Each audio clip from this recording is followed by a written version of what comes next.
my name's Karina Moncayo Michelle, and I'm the program assistant for HandsOn K-State.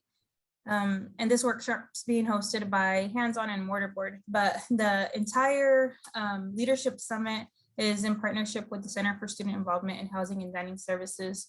And so we're excited to have this here for you today. For this session, we want to provide a space for people who are interested in service and run service events to come together to learn and connect. And we hope we can do that for you while we're together today. Reagan, Sebastian, and Katie will introduce themselves and tell you a bit about the organizations that they're representing today. They're really the true masterminds behind this portion of the summit, something that we've been planning for a little while, and it's really exciting that it's all coming together today. Hi, my name is Rogan Stenstree, and I'm one of the student coordinators for HandsOn. I am from Wichita, Kansas, and I am studying marketing, and I'm a senior. Hey everybody, my name is Sebastian Hattar. I am a junior studying landscape architecture here at K-State, and I am the other student coordinator for HandsOn Kansas State. So a little bit about HandsOn Kansas State. We are part of the nationwide HandsOn network, and HandsOn is a volunteer organization that connects potential volunteers with service organizations within the community.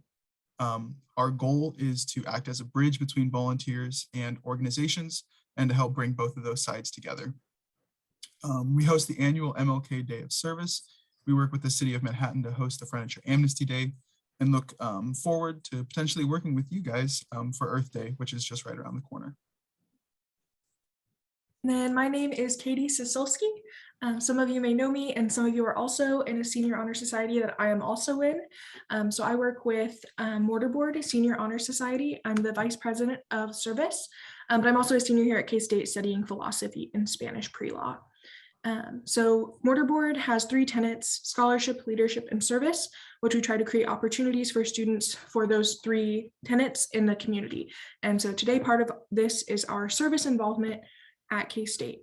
So I will also kick it over to Chance Lee to talk about the nonprofit certificate if you're interested in doing service in an academic way. Hey everyone, my name's Chance. I work at the Staley School of Leadership Studies. First, this is awesome. It's so cool to see how many people are here that are interested in this kind of work, because it's incredibly important, and it's incredibly important to do it better and better. So I just want to say thanks for doing this, because it's I don't know, it gives me a lot of energy to see how many people are here and invested in this sort of thing, even on a Saturday. So kudos. I want to tell you about our program. It's a certificate program within the Staley School, which means it's 3 classes. Unless you're a part of the leadership minor already, then it's just 2 additional classes. And the reason I want to talk to y'all is you're our people. We really want to reach out to people who are interested in service, because so much of what nonprofits do is kind of grounded in similar things that just the idea of service is. So nonprofits, you know, engage so many volunteers, nonprofits like HandsOn Kansas State and the coordinators who are engaging volunteers constantly. And there are things we can learn about how to do that best. So I'll keep it super short, because this is not the topic of today, but I wanted to make sure to give you a pitch.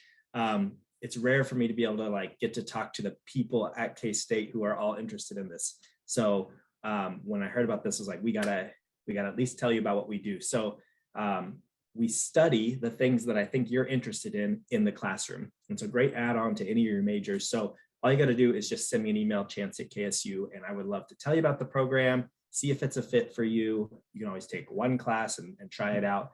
And check it out, we have shirts now, so you get a shirt. But please send me an email if you're at all interested in thinking more deeply about this and integrating it into your actual academic stuff at K-State. So I'll get out of the way. Perfect. Thank you, Chance. I'm also a member of the nonprofit certificate, and I've really enjoyed being a student of that program and transitioning with that certificate into my career, and hopefully I'll be able to apply those concepts. So now I'm going to transition to a section hosted by Mortar Board, and we're going to talk about how to plan a service event. So like I told you a little bit about Mortar Board, our applications are open right now. So that's on our website, which I shared the link for a little bit ago. But if you are a junior by credit hour or by year, you can apply to be a part of Mortar Board Senior Honor Society and host events like this, do different service, leadership, and scholarship activities in the community. So Marissa and I are actually going to take this next 10 minutes to talk a little bit about how to plan a service event. So let me share my screen. Okay, great. So we have created a document with a lot of information. It is a lot of words on one document, but ideally this is a resource you can take back to your service organization or to a group where you're planning events or service events and use this to help you plan an effective and meaningful service event. It's certainly not everything you have to think about when you're planning a service event, and not all of these apply to every service event, but it's a place to start and start thinking about how to create meaningful service in your community. So I'm Katie. I'll give Marissa a second to introduce herself, and we're just going to walk you through how to maybe use this document in your own organization. So Marissa, do you want to introduce yourself? Yeah, hello everybody. My name is Marissa Shivers. I'm a senior in Mortar Board. I'm a student in computer science, and I'm from Topeka, Kansas. Great. So I will go ahead and get started. I'm going to talk about the purpose and plan, and then Marissa is going to talk about execute and evaluate. But essentially, these are just 4 areas we've thought of that are important to consider when planning a service event. So I think everything starts with purpose. It comes down to what's the mission of your organization and why are you engaging in service? If you don't have a why, it's going to make your service event a lot harder to plan and a lot less meaningful. So there are some questions you can ask yourself, your planning team, and your student organization about why are you hosting this event? What are you trying to get done? Have you identified needs in the community that this plan or that this service event will benefit? Do you have a partner identified? Like, are you working with a nonprofit? What are those nonprofits' needs? Not just what can your organization provide, but can you be matched with an organization that has those same needs? So we're trying to help people be really intentional about how they engage in service and how they plan service events. So that's really the idea behind the purpose section. Next, you want to think about a plan.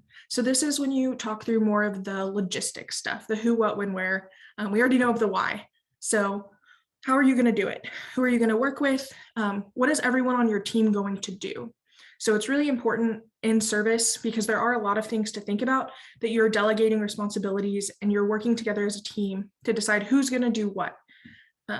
This is another good time to set out a timeline. That's what we're hoping to do today with Earth Day, is set out a timeline. Like, what is this going to look like over the next few months, and what's going to be everyone's role? So today is kind of the planning stage, and also talking about purpose, which we'll do later today with the Earth Day service initiative. But also this is a good time to think through, like, advertising. Is your event accessible?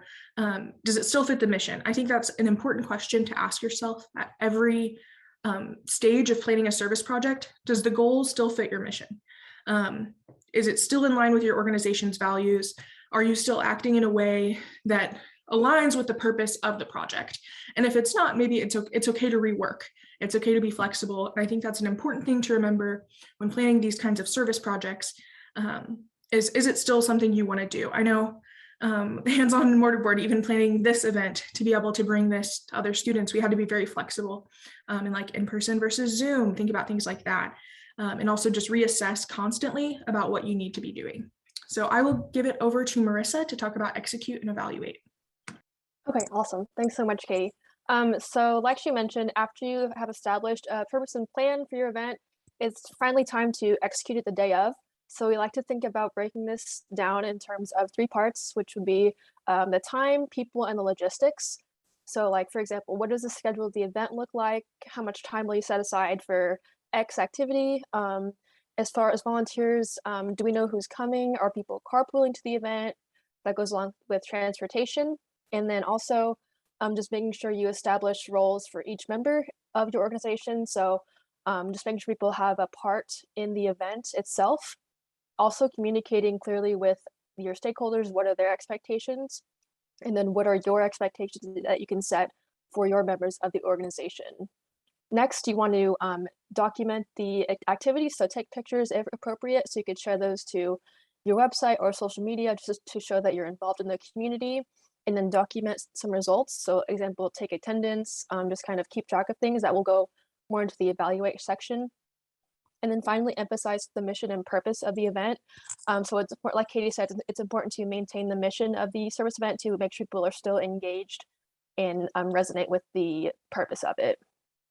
And so after the event, one of the most important things is evaluating how it went. So just analyzing again, the purpose of it, the goals, did you meet the goals? And then recording that measurable data. And then also thinking about if you want to do this project in the future, if it's something you want to have that's recurring in your organization.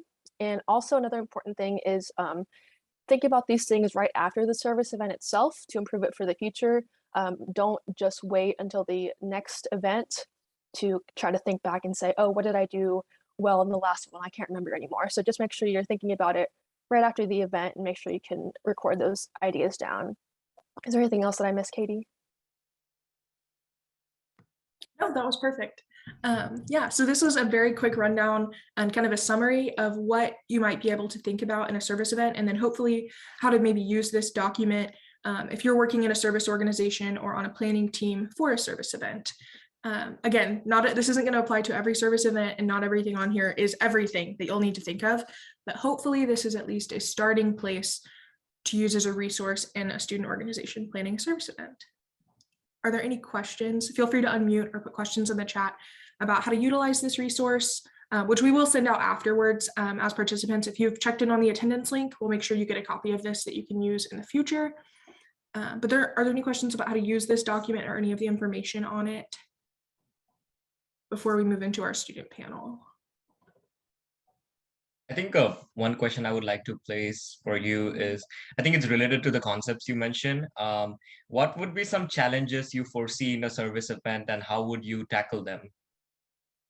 Yeah, that's a great question. I can give a very relevant example, and I might even throw it to Reagan and Sebastian, because I know they navigated a challenge with a service event yesterday and they navigated it very well. So the mobile food distribution is an event that HandsOn puts on several times throughout a given semester, where Harvesters brings a truck full of food, and we take that food and we put it in people's cars so they can take food and feed their families. And yesterday the truck did not show up. So it turned out there was a communication error on the Harvesters team, and we didn't end up getting food. And so that was a challenge because Reagan and Sebastian had to manage volunteers. They had to manage the stakeholders, the people who are going to be receiving the food, and also work with the company or Harvesters to communicate like what has happened, what can we do in the future, and then also other local partners. So they worked with a local church who was also receiving food, and they tried to contact them and figure out what had happened to ultimately put the service event back on track if they could, or if not, reschedule what they needed to. Reagan and Sebastian, do either of you want to talk through how you handled that?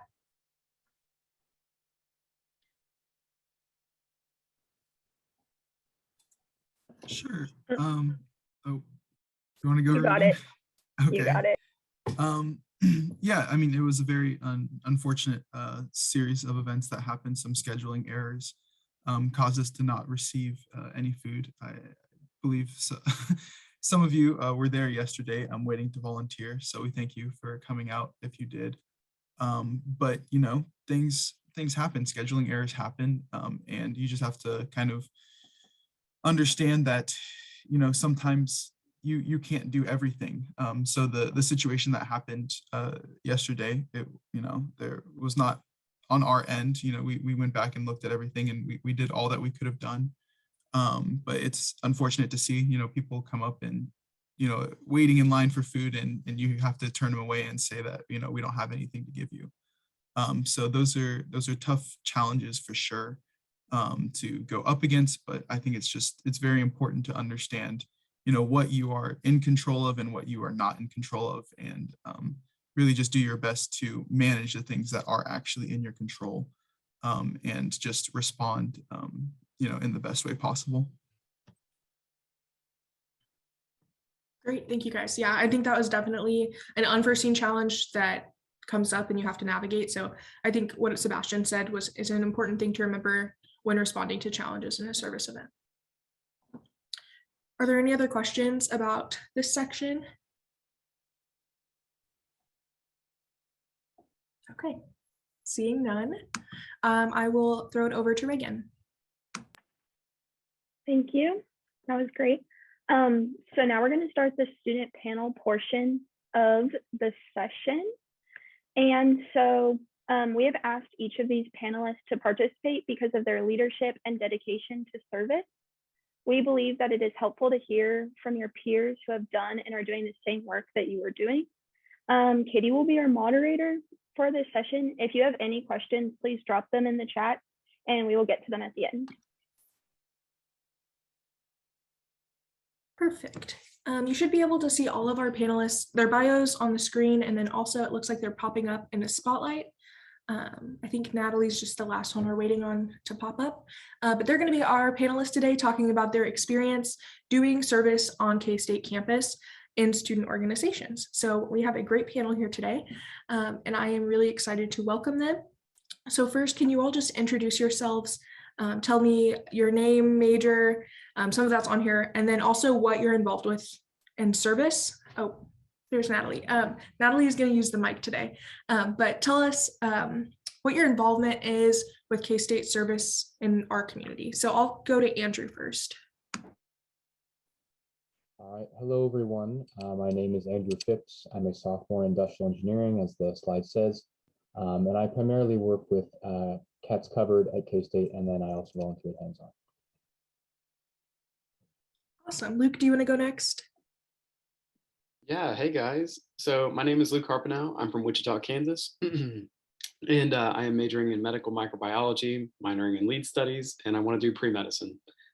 Here at K-State, I do a lot of volunteering with HandsOn K-State, which would be like food distributions, and I've been to every single Mlk Day of Service, which is something I'm kind of proud of. Deja? Hi guys, I'm Deja. I'm studying chemistry and psychology. I'm from Olathe, Kansas. And then on campus, I am a K-State Proud co-chair. So I don't know how familiar you guys are with K-State Proud, but we help students in financial distress, fund things like that. And then I'm also on Snyder Leadership Legacy Fellows. So. Perfect. And then Natalie, if you want to come over the chat and just tell us a little bit about yourself, that'd be great. For sure. Hi, everybody. Hope you all are doing well. Sorry you can't see me today. Technology hasn't really been our friend. But yeah, like Katie said, my name is Natalie Moyer. I am a senior from Kansas City, Missouri. I use she, her pronouns. And I've been involved in a few different student organizations during my time here at K-State. Primarily, I work with Student Alumni Board, which is a student group through the Alumni Association, but I've also gotten to do a lot of work in the Manhattan community, specifically with an organization called Girls on the Run.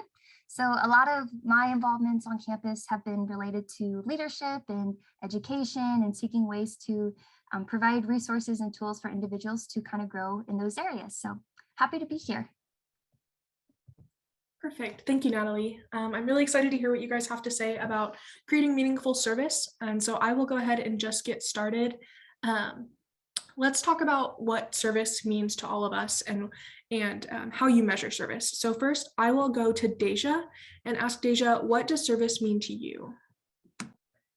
So service is something that's always been a part of my life. From growing up on Thanksgiving, me and my mom go do, it's kind of like adopt a family with work, but we work on houses and things like that. And she instilled in me at a very young age, no matter what, you always have time to give, whether it's a small amount or a large amount. So I've really made sure, especially with my college career, to make sure that regardless of my financial situation or my emotional situation, I'm always giving back in a capacity that I can. Which is why I've gotten involved on so many things on campus it kind of helps me fill that bucket of myself, knowing that I'm able to help other people in a way that they need me a lot more than I realize. And it's really rewarding to get to have those experiences, especially alongside so many other people that have the same mindset as me. So. Great. Luke, do you have anything to add about what service means to you? Yeah, so to me, service is not only just an opportunity to go out and live out your values, but it's also an opportunity to practice your skills and give back to the community. And, you know, similar to Deja's situation, my mom really instilled in me the values of what it takes to be a servant and why it's important to get back to people and to live out those values and lessons that I've been taught by a lot of other people who have given things to me. I can use service as an opportunity to get back. Great. And Andrew and Natalie, I'd also love to hear what your perspective is on service and maybe how you measure service in your lives. Let's go to Andrew first. Yeah, so service, to continue the trend of learning from my parents, my father was the one that kind of started teaching me about service at a young age, of course. He would always bring me to different events that he would participate in, volunteering.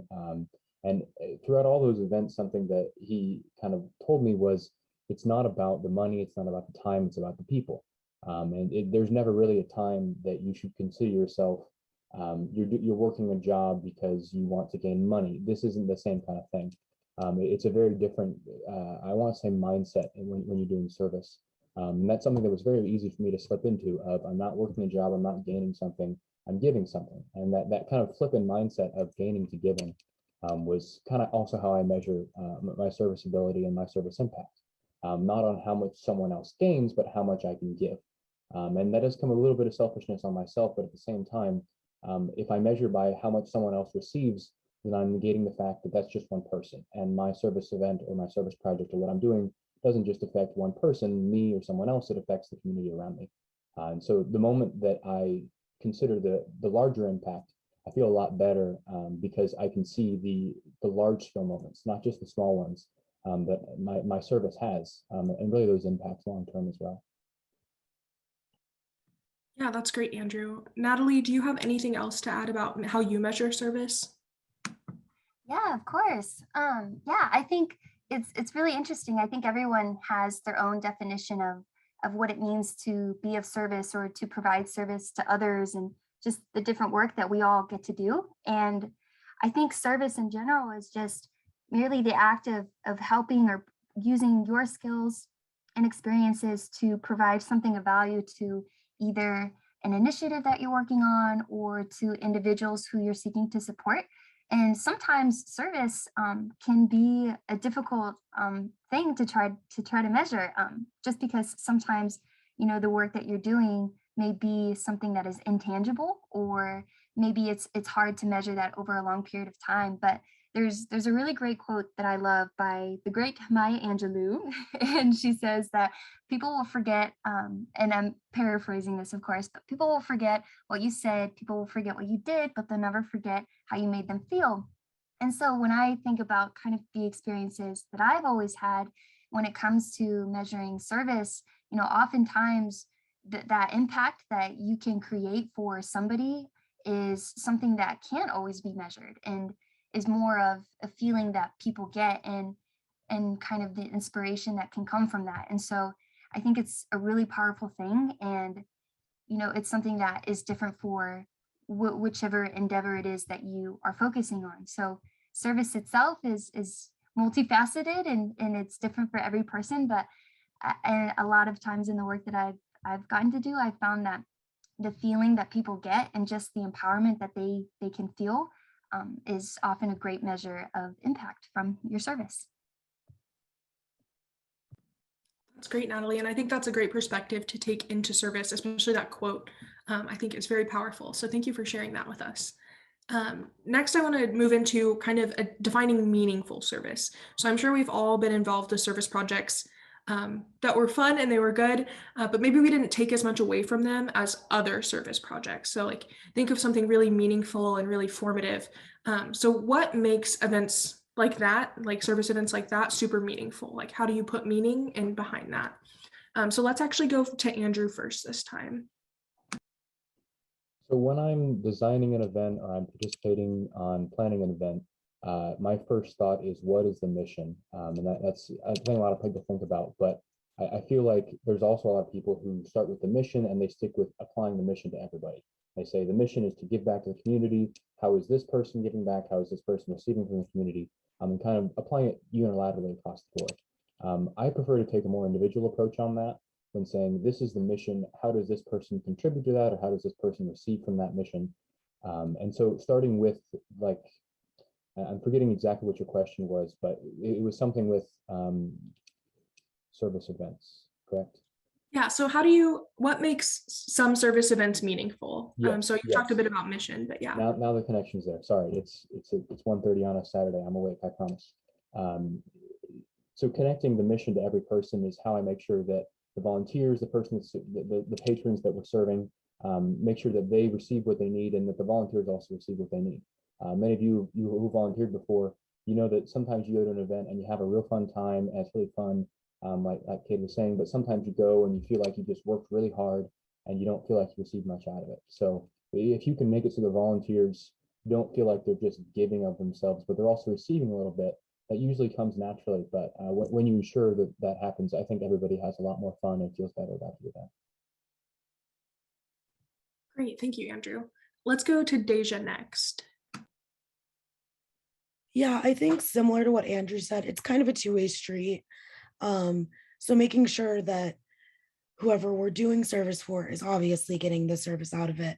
But I think also that sense of accomplishment internally and making sure that you're working towards the same goal is really important. And I think that in turn makes it feel like it's a lot more meaningful when you have this goal and you reach that goal, or you know you're on the right track to reaching that goal.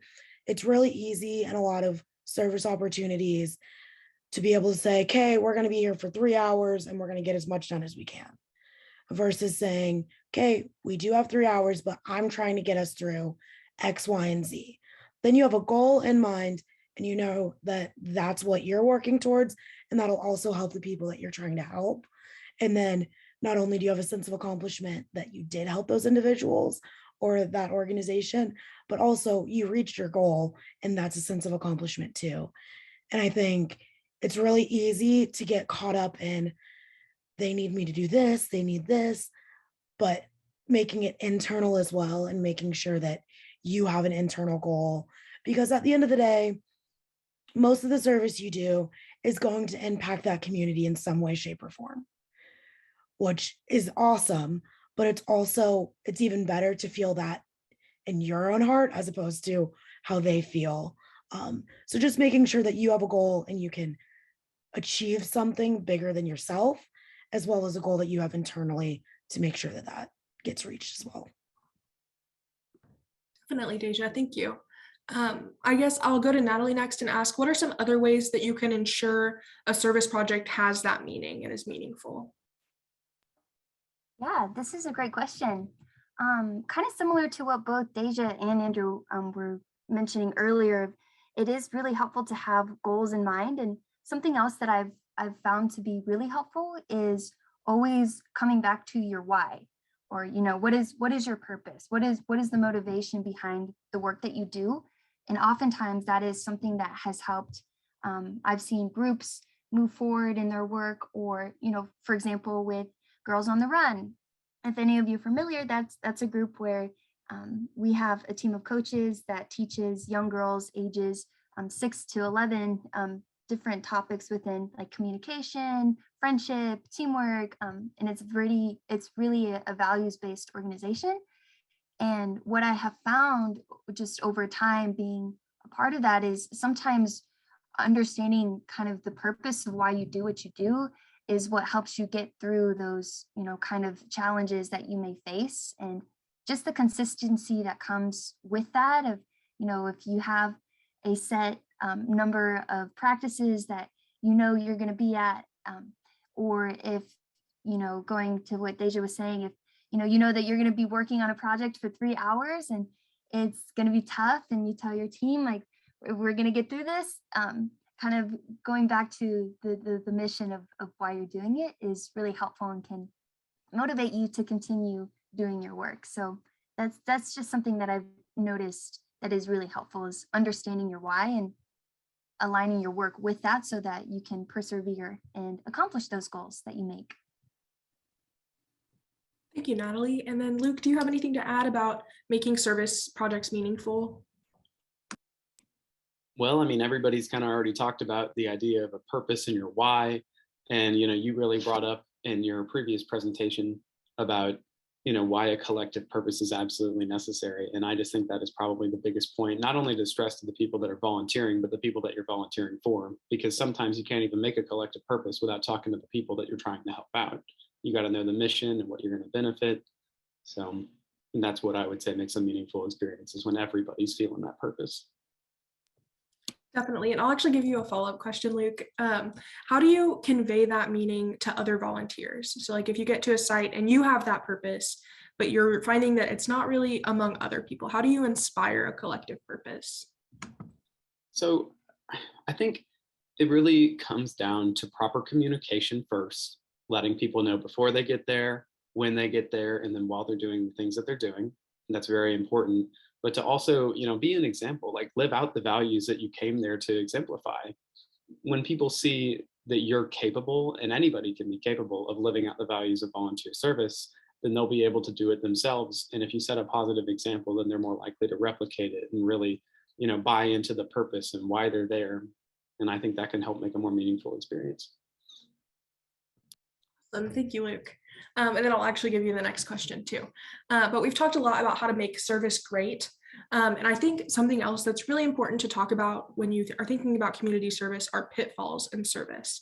What are things that we should avoid as community service members and members of this community, or maybe if we're going outside of our own community, what are things that we should avoid when it comes to creating service projects? And I'll go to you first, Luke. Sure. You actually reminded me of one of these this morning, which was saviorism. Definitely something that should be avoided. Saviorism is kind of like, when you go out there to benefit your community and you try to be this shining light thinking that, oh, I want to bring people up to my level or something like that. It's a very egotistical way of performing service that we want to avoid. Another pitfall of community service they can occur when miscommunication happens. As we noticed yesterday with the food distribution that unfortunately had to be canceled or moved. I was there and I heard that miscommunication happened and we weren't able to have the event, which has cascading effects on people's ability to rely on the food distributions or how they're going to be able to handle this month. And then the last example of a pitfall that I personally run into as a pre-med person is there are tons of people that do volunteer service, but very inadequately because they're only there because they need to fulfill a requirement. A lot of majors require certain hours of volunteer service. So people that don't have their heart invested in it show up to service events and, they might not listen. They could spread misinformation, do things ineffectively. And inspiring that collective purpose and having good communication are ways you can avoid those pitfalls. Thank you, Luke. Let's go to Natalie next. Just if you want to talk about some pitfalls when it comes to community service. Yeah, definitely. Love what you talked about, Luke. I think having clear communication is really important. And as a marketing major, that's something that is very interesting and something I think about a lot. When it comes to just some things that are helpful to avoid, one thing that I found is sometimes, we can create assumptions about what we think either people need or how to fix an issue, right? And everybody has their own experiences and understandings and just different interpretations of the type of work that needs to be done. And so to kind of combat that, something I found to be helpful is, if you're working on a project and maybe it's tied to an issue that you haven't necessarily experienced firsthand yourself, sometimes finding the right solutions or the right way to approach the situations is to, ask questions. It's like get into the communities where, these issues are present and just doing as much learning as you can to really understand the type of work that you are about to get into. And yeah, so just being educated and utilizing your resources and your network to learn more can help you combat the assumptions that may have been created and ultimately help you provide solutions for issues that will be most helpful in solving whatever it is that you're trying to tackle. So yeah, just doing as much learning as you can so that you can you can combat those assumptions that we naturally all have. Great, Natalie. I think you made some great points there. I now want to ask Andrew and Deja do you have any examples of pitfalls and maybe how you've navigated them or how you might navigate a certain pitfall? I'll go to Andrew first. Okay, so I have too many examples of pitfalls, unfortunately, because I've worked with a lot of different organizations that needed a lot of help. But we got through that, so that's good. One of my favorite ones is actually, I still work with a nonprofit or with local teams for that nonprofit. It's called First. They put kids on robotics teams in high schools, and so they can solve problems. It's really great for young engineers and students to begin their problem solving skills. And it kind of relates to the general nonprofit field and the idea of the silver bullet pitfall. That is something I learned about in my nonprofit class from Chance last semester. So highly recommend that class, little plug. And it's all about that you go into a situation and you come up with this idea and you think this is going to solve everything. This is going to fix the whole world. It's a silver bullet. It's the perfect thing. And in a lot of situations, you haven't talked to the community, you haven't done a lot of research, but you have this idea and you think it's going to fix everything. And on those robotics teams, we were all in high school. We all remember when someone had an idea and you're like, that sounds good, I'll go with them. And it's kind of that cascading effect of this person had an idea, all the kids go to that side, except for the kids that don't like that idea, they go to this other person. It divides I want to say divides the choir pretty easily. And it becomes like very polarized. And kind of sticking to those two ideas makes it really difficult for the team to work together. But the moment that I say, all right, those two ideas don't exist, what else do we have? That you can't use either of those ideas, there's got to be something else, some other way to figure this out.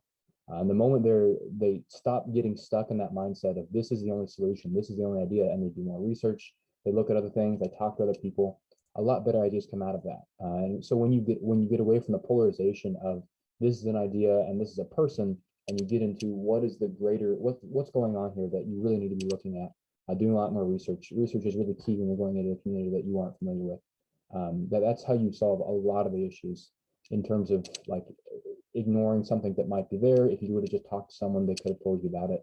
Little things like that. Definitely. I heard a commonality between you and your Natalie answers about like learning and really investing your time in understanding to research and learn about things. Deja, do you have anything to add about pitfalls?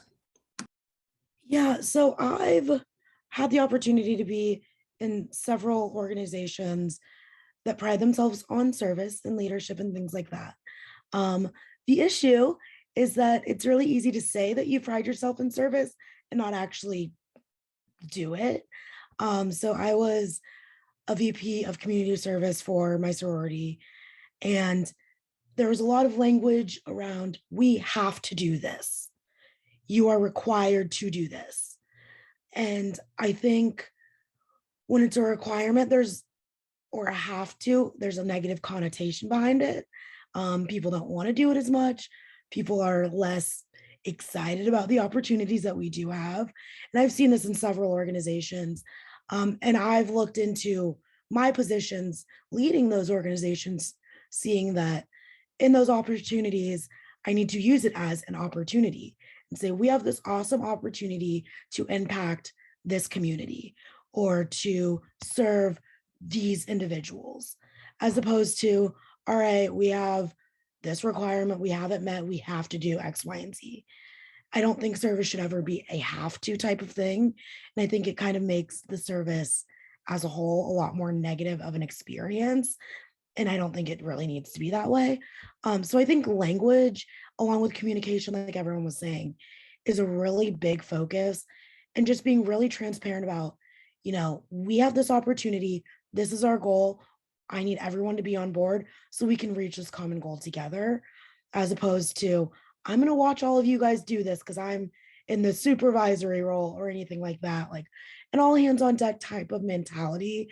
And so then everyone realizes that their work is meaningful and we are all working for this common goal. And it's something that we get to do, not have to do. That's a big thing that it's really easy to as a leadership position saying like, okay, these are requirements for this, this, and this. Well, yes, that might be the case. Also, we get to do this that a lot of people don't have the opportunity to do. And that fills a certain bucket that not everyone has the opportunity to do. So I think it's really important to keep that language positive and inclusive so that everyone feels that what they do makes a difference. That is a great reminder, Deja, about the language we use surrounding service. And I need to remember that because I know sometimes you get bogged down with like a to-do list and it's like telling people, okay, guys, we have to do this semester. And I think that's a really important note about the language you use around service. So thank you for sharing that, Deja. All right, and then the last questions I have for you before we open it up to everyone are about getting involved at K-State specifically. So like, how do you take all these ideas? Like, we know we're passionate about service. How do we get in our community and do the service? So I'll go to Natalie first on this one, and I will say, how do you get involved with meaningful service on campus? Yeah, I love this. I feel so fortunate that, we get to be at a university where we have so many opportunities to get involved in either student groups or different organizations. Like I know Greek Life does a lot with different community initiatives. And so there's a lot of really great ways to get involved. One thing, if you all haven't gotten on to their site yet, the Center for Student Involvement has a site called Org Central, and it's where they list all of their student organizations that you can be a part of. But something that I have found to be helpful just as a student seeking to get more involved is you can utilize platforms to kind of search based on where your interests lie. And you can find organizations that do work in those areas. And I know just aside from like student groups, there are also a lot of departments that will also host events or create programming. And if you sometimes I found that making a list of what your interests are or kind of the work that you would like to become more involved in can help when you do begin to research, okay, how can I find a group that does this type of work on campus? And, different departments have different work. I know as an example, something that I was interested in learning more about was the diversity and inclusion efforts on campus. And actually when HandsOn hosted the Mlk Day of Service, I got to do some work with the DPO office, which is Diversity Programs Office through the agricultural school.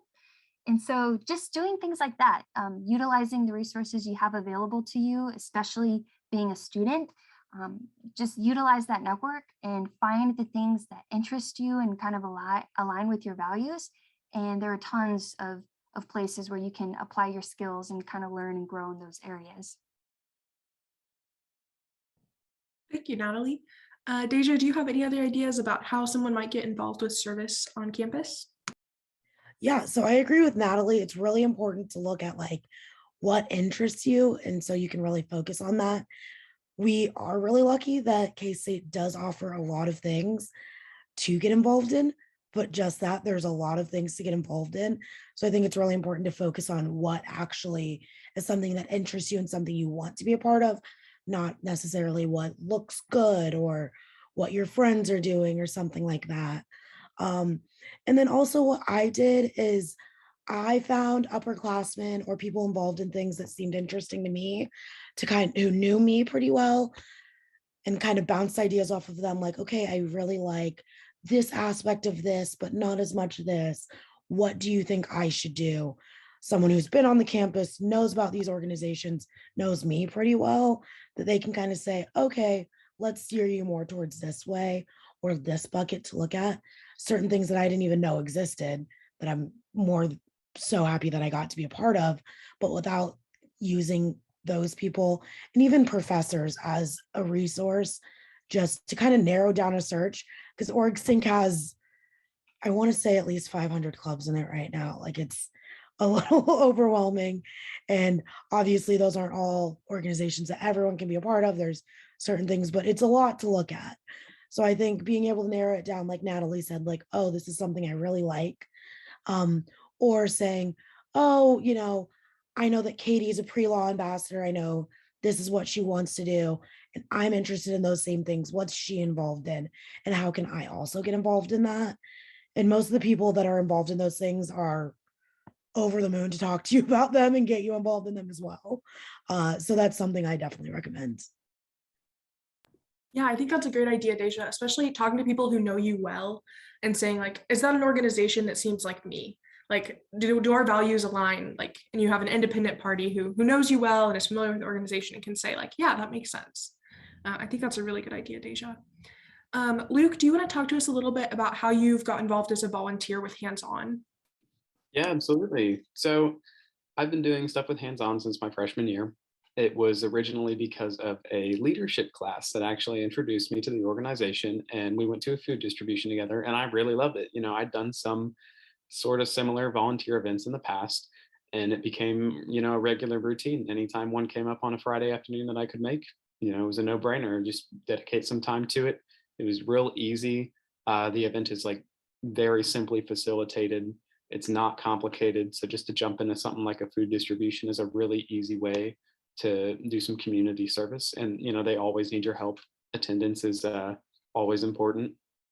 Mlk Days of Service also are certain things that get put on yearly, and going to those, they kind of spread you out to a whole bunch of different areas in the community. So you get to know a whole lot of different people in a whole lot of different areas that you might not have even known about before that needed help.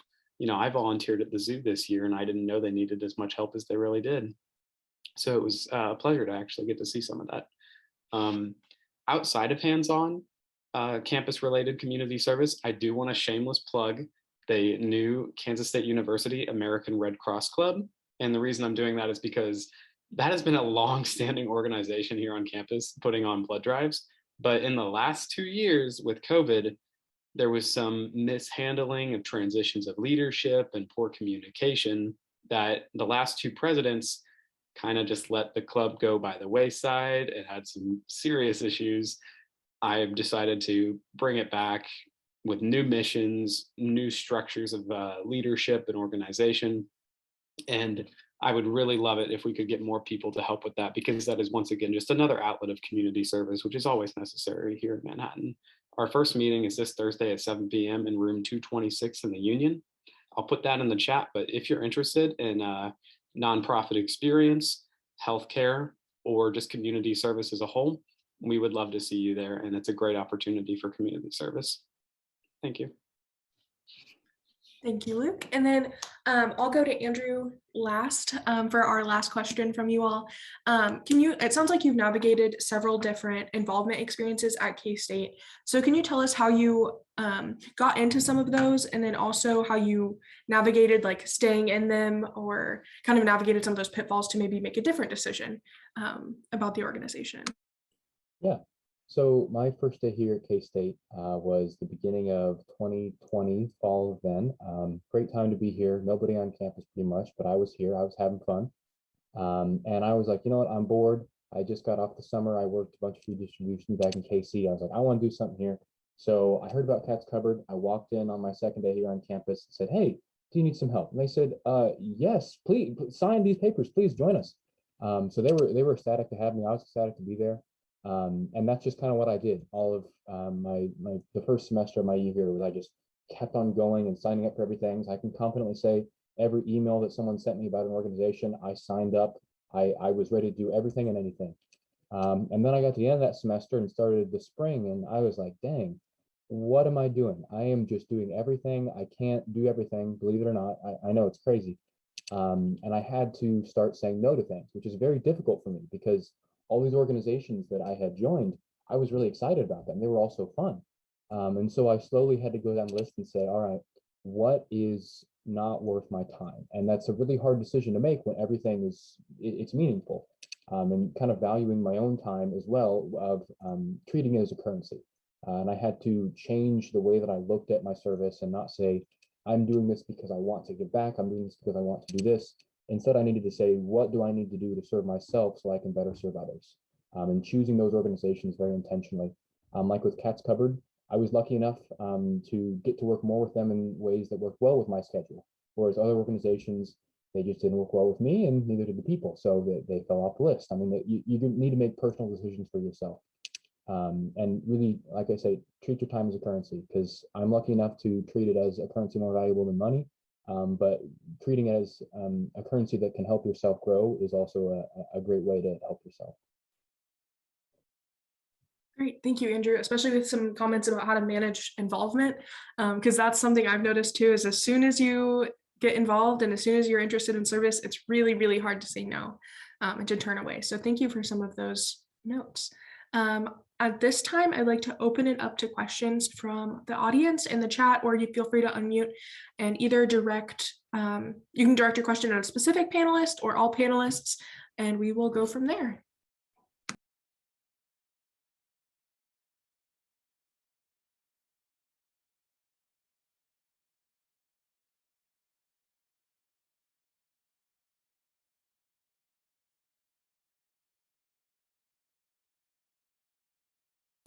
Hi, my name is Esther.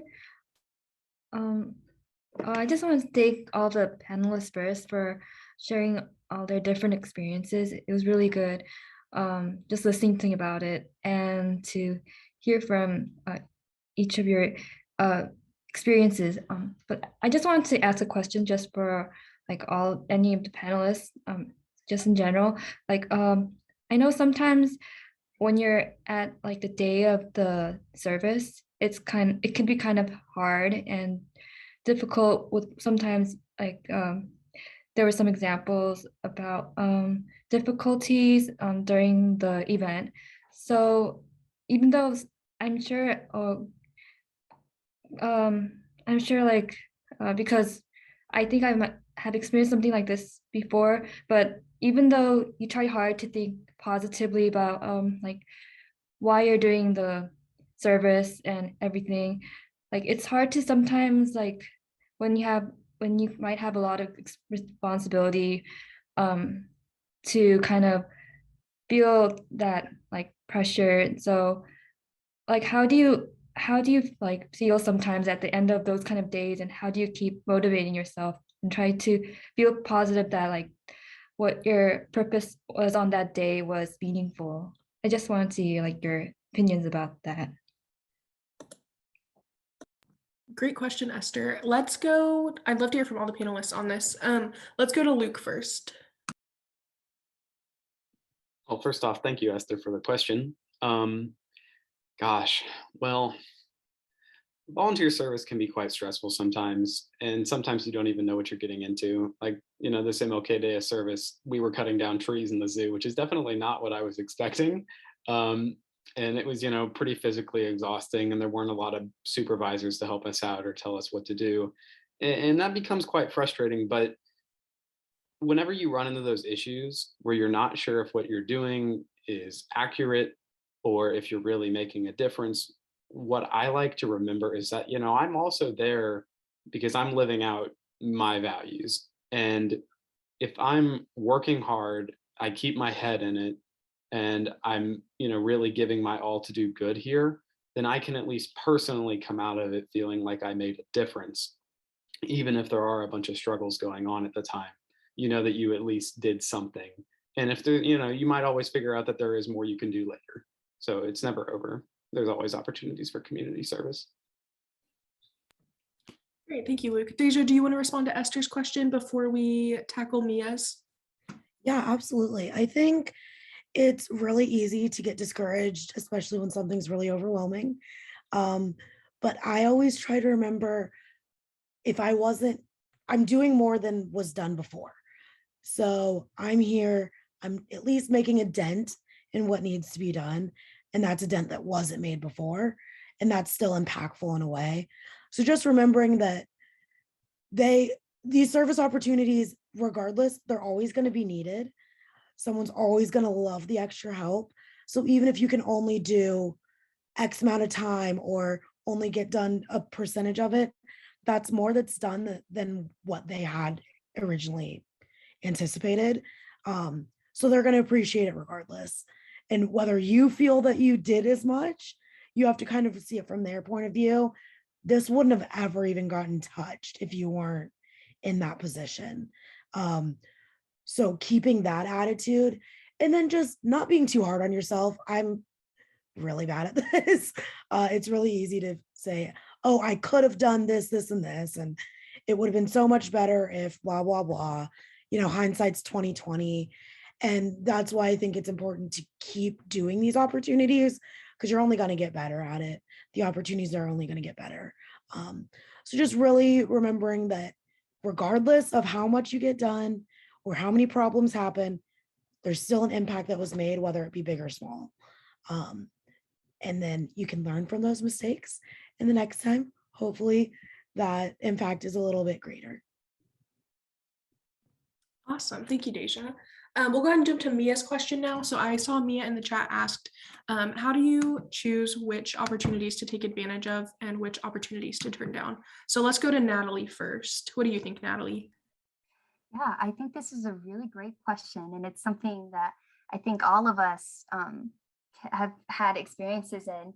I think first, just to kind of like ask another question is, how do you decide or define what a good opportunity is, right? So there are things that you can be a part of that make you feel really good inside, or that there can be opportunities that help you kind of grow in an area. And so I think first and foremost, just kind of understanding what you define a good opportunity as is really important in helping you to move forward and actually making your decisions on what you want to dedicate your time to, right? And so I think there's a lot of different ways to do that. And so Andrew touched on something really important towards the beginning of our panel, was as understanding how to say no and how to kind of take care of yourself in the process of the work that you do.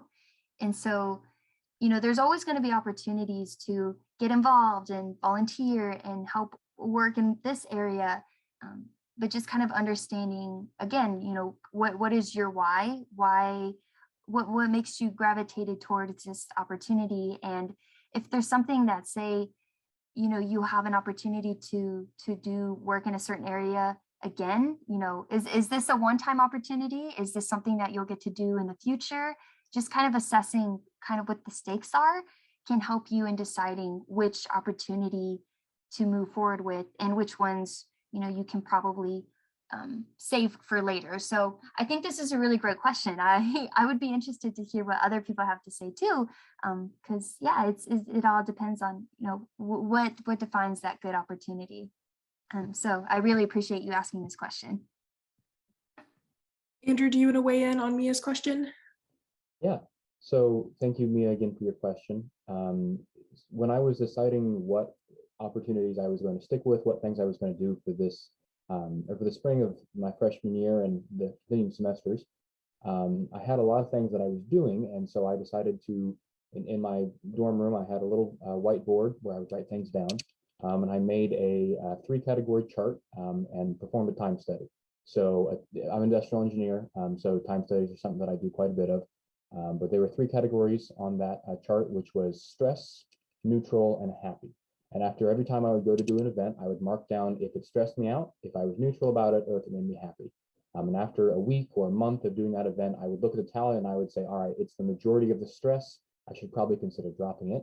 If it was neutral, I'll put it kind of on a maybe I should, maybe I shouldn't. And if I was in the happy, it was probably something that I should keep. And kind of categorically breaking down those times into whether or not I was really enjoying it, or if it was bringing me more stress that I was enjoying, made it really easy for me to quantify and to show myself, this is what is meaningful to me. This is what matters to me.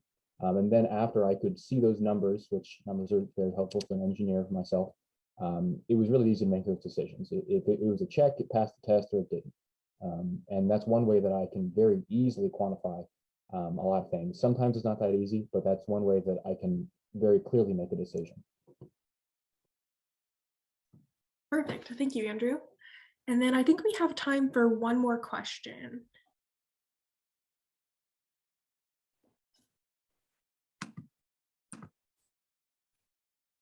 Just want to make sure I didn't miss anything in the chat. Feel free to unmute also if you'd like to ask our panelists one final question.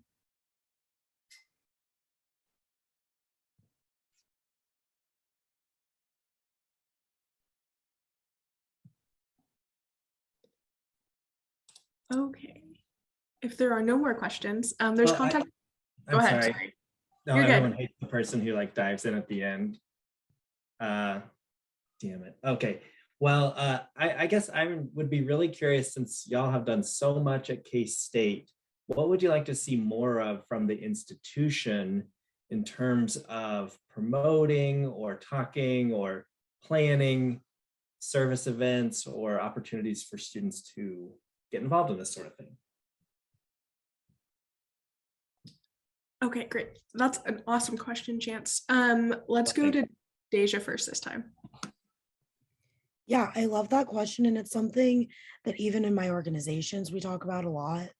And I think it kind of comes from the accessibility of some of these programs. There's a lot of things that if I didn't do the research on my own or didn't know certain people, I wouldn't have known about them at all. So I think OrgSync is awesome, but unless you go seek out that resource, it's really hard to just have. And I think that overall, there's a lot of service opportunities that we can do with multiple organizations together. I think partnering organizations is really important, makes things feel a lot less divided, and then gets a lot more done. And I think that's also something that a lot of organizations are starting to work towards, but it's going to take some time. So I think if the university was a little more willing to allow that to happen in different capacities, it would be helpful.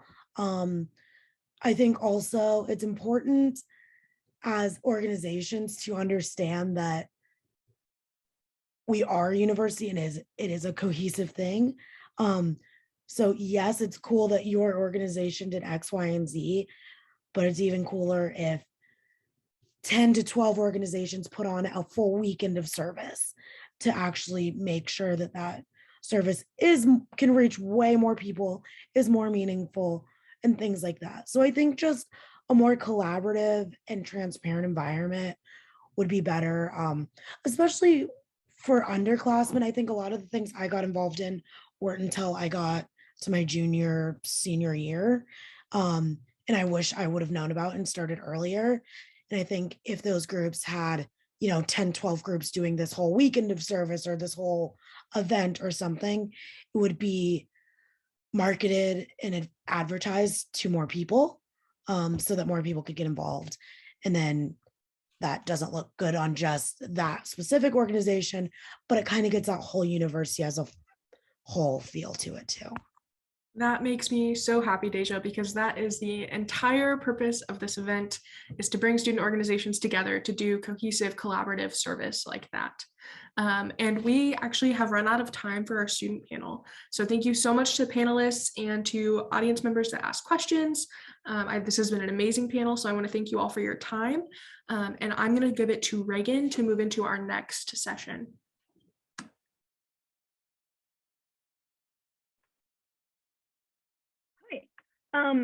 I'm actually going to have it start with Sebastian.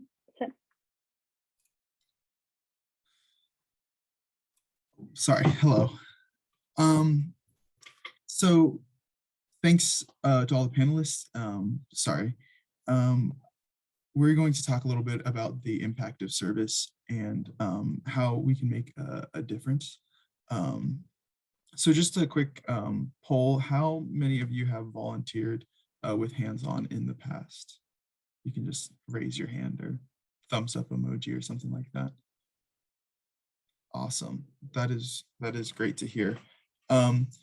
So hands-on impacts is thanks to the volunteers that come to our community service events. And it is important to keep that in mind, because we would not be, the organization that we are without the volunteers. So when we look at our impact, it's important to kind of look at that through the lens of, it's not the impact of, our organization, it's the impact of the volunteers that go out and do the great work that they do. So we're going to talk a little bit about quantifying service and how we kind of quantify or how we measure the service that we do. And it's important to keep in mind when we're looking at these numbers, again, what I was saying, that this is not like, we keep track of this for our organization, but this is really the data that is done by you and our volunteers. So in 2020, HandsOn had 371 unique volunteers come out and serve for a collection of 741 service hours, which is just amazing to see.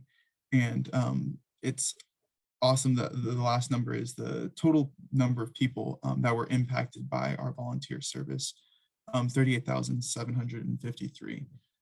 So again, these numbers are not meant to be, a pat on the back to us, but to show you that like we have a big impact on this community of Manhattan, Kansas. And we want to encourage you to continue to go out and do service because we are making a difference and there is real change that is being done to Manhattan. Yeah, and so we just want to talk about the importance of your service as the individual, and that no small amount of work goes unnoticed, and that not all of your service has to be big and extravagant. The smallest things can matter the most.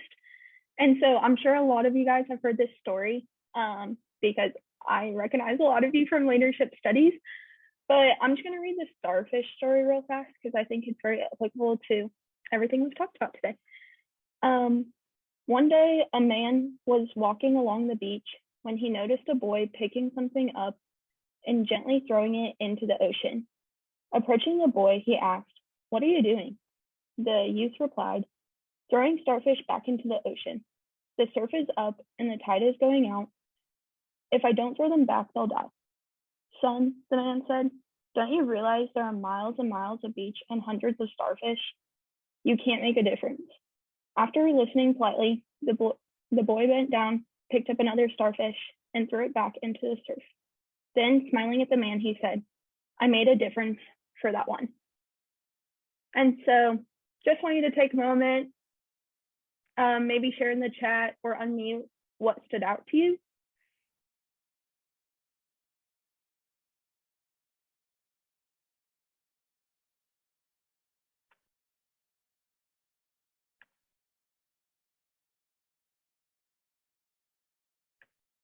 Perfect. And we'll just kind of leave that there so you can go back to it later.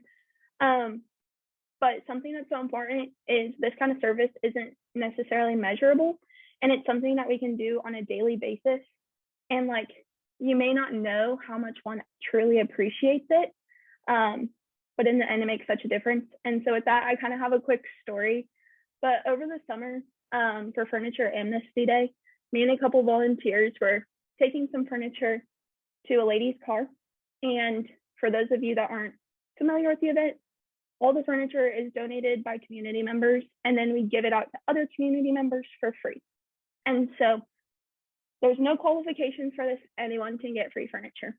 And so we took a moment to speak to her, and she was telling us that she had just moved to the US and had nothing in her apartment. And so it was just a really cool experience, especially to be there with like 2 other volunteers to hear about her story and how Furniture Amnesty Day had impacted her. And it like didn't seem like that big a deal, moving furniture to her car.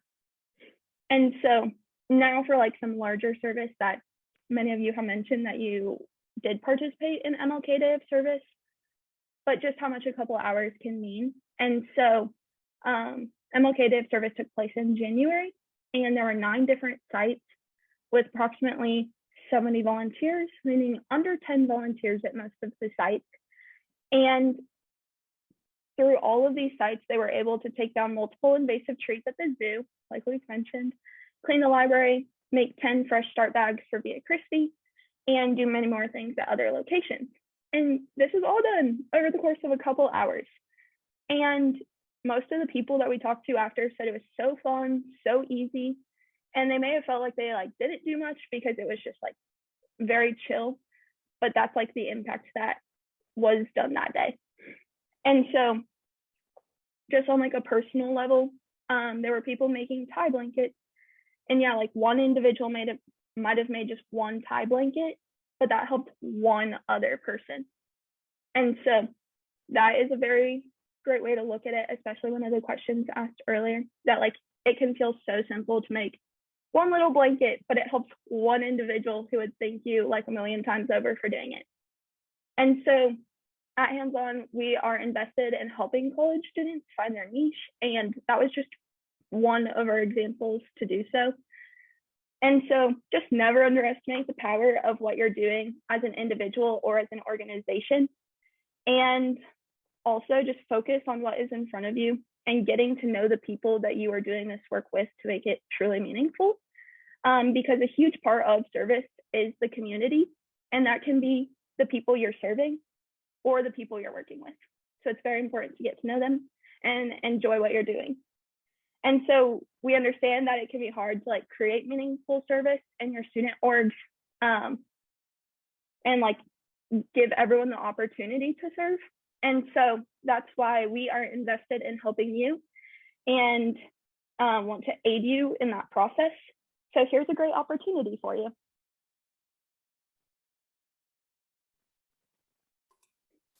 All right, so something that we've kind of been hinting at towards this whole presentation is Earth Day. And we would like to bring together service organizations from all across campus to coordinate kind of a community service event in Manhattan. And the idea is that participating organizations will all manage their own service event, as well as participate in a central hands-on activity on April 22nd for Earth Day. Each organization that would like to participate would have one member in contact with Hands-On, updating us about your service project. And then we will be there to provide you with any contacts you need in the local community or any other way that we can be of service to you.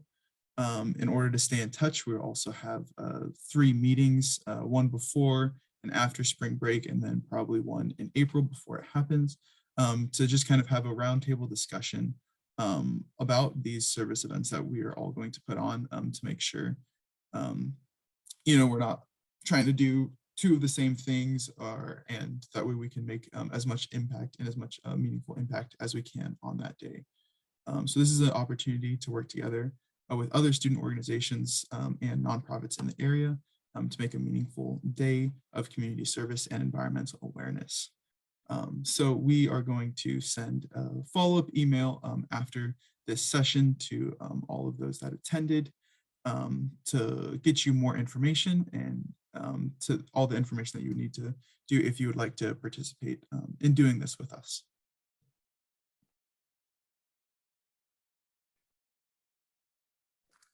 And that kind of wraps up the end of our session. I want to thank you all again for being here. Really exciting for our team to be able to put something like this on and connect people in this way. And I learned so much today. It's just writing things down and taking little nuggets of information from all the panelists and our presenters. So I hope that everybody had a really good chance to learn something new. Potentially collaborate with others others on campus. So a lot of fun stuff. Make sure if you didn't check in the beginning or sometime during the workshop to scan the QR code so that you can get checked in, so we know that you made it and we have an opportunity to reach back out to you. And then we also have a survey link that's going to be put in the chat if it hasn't been put in already. But yeah, thank you for being here and taking time to invest in yourself as a leader and potentially bring some stuff back to your student organizations. If anybody has any questions, we'll hang out for a little while, but it was a great time. Thank you, everybody. Thanks, Katie, Sebastian, Reagan, for being amazing and putting so much work into this. And thanks, Chance, for being a guest presenter today.